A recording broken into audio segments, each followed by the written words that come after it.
So hello there at our last video. Hope you are still with us and you stuck with us. How do you feel? How was it for you? I hope, we hope actually that you enjoyed the courses. We have still one more to go and it will be a really nice one for the ending. Today we have the last video, yet not our last meeting, in a very suggestive manner. Key elements in managing daily work situations. The video of today sums up all the concepts and elements we discussed so far. So daily we need to face and interact with different types of people, starting the interactions with them based on the idea that I am okay, you are okay, we are all equals and deserve unbiased treatment is a healthy choice that can make our lives better. This is what theater teaches us, because in theater, as we talked at the beginning of our courses, it is about the group. So when we try and understand each other and when we try to cooperate with the other, things can get better and we can work in an harmonized, let's say, way. Then we have the emotions that of course arise every time you have to deal with people. Emotions are something that appear and we cannot control. What we can control is the behavior. Let's say, for example, that I feel really angry for some reason. I cannot stop myself of feeling angry. What I can stop is hitting somebody or breaking something in my room, or I don't know, tearing things apart. This is something that we can change. We just take some minutes, as we talked while we were discussing about emotions. Take some minutes, some seconds, so that the emotion will pass. Admit it, recognize it, and just let it go away, just as it came. So emotions are normal, and they show to us that we are healthy. They are not bad or good, they're just positive or negative emotions, and they are all welcomed because they set us in motion. So don't try to control your emotions, but try to use them wisely. This is what actors do on stage. As you recall, when we talked about effective memory, when you try to use the emotions that just arise because you, I don't know, sense some kind of stimulus that brings you some memory from your childhood. That way, the actor uses his emotions or her emotions in a constructive way. You can do this in your daily life. Instead of, as I told you, break something or destroy the objects that surround you when you are angry, try to, I don't know, make a draw or do some sport. Use that energy that you have, and that energy is given you by the emotion, to do something constructive. And of course, if emotions emerge, then we also might have a conflict.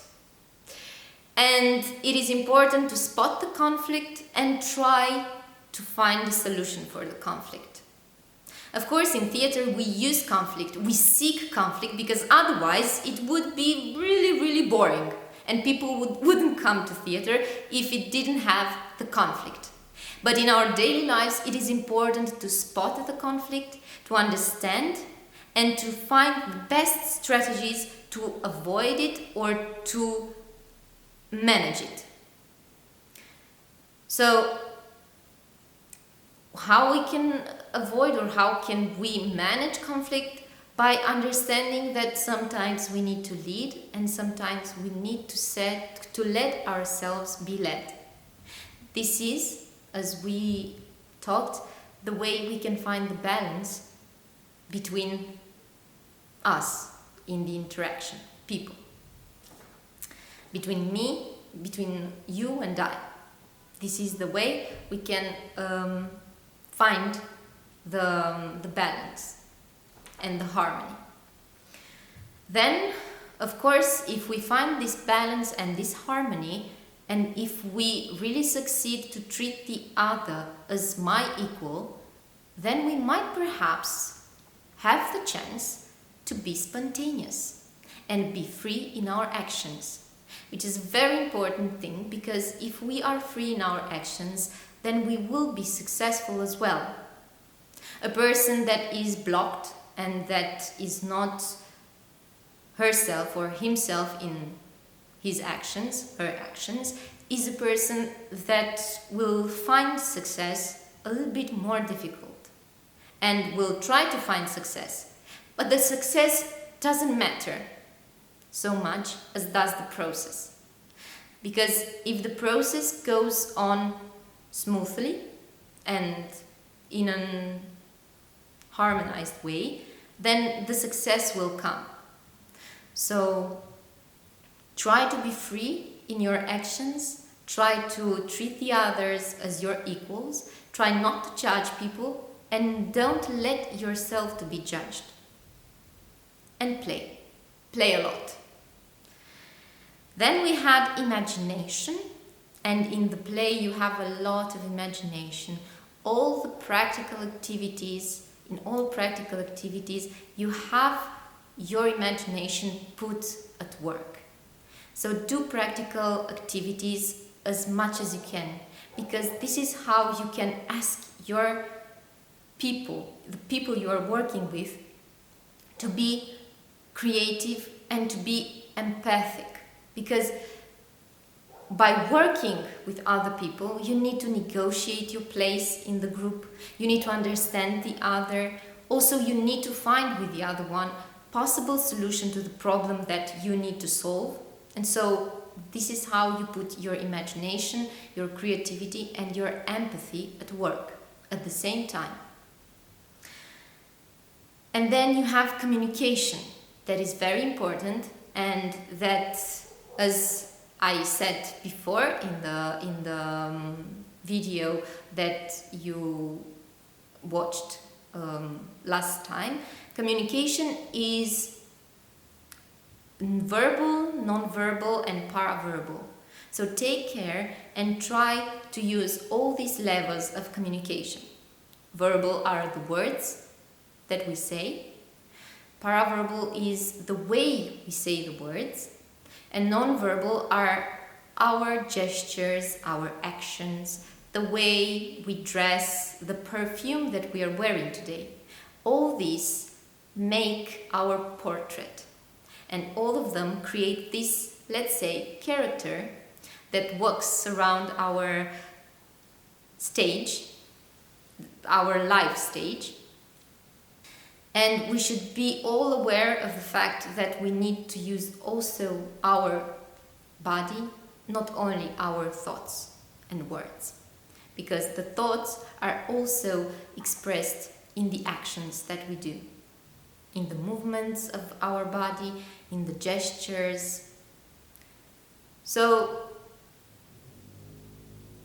it was a pleasure working with you.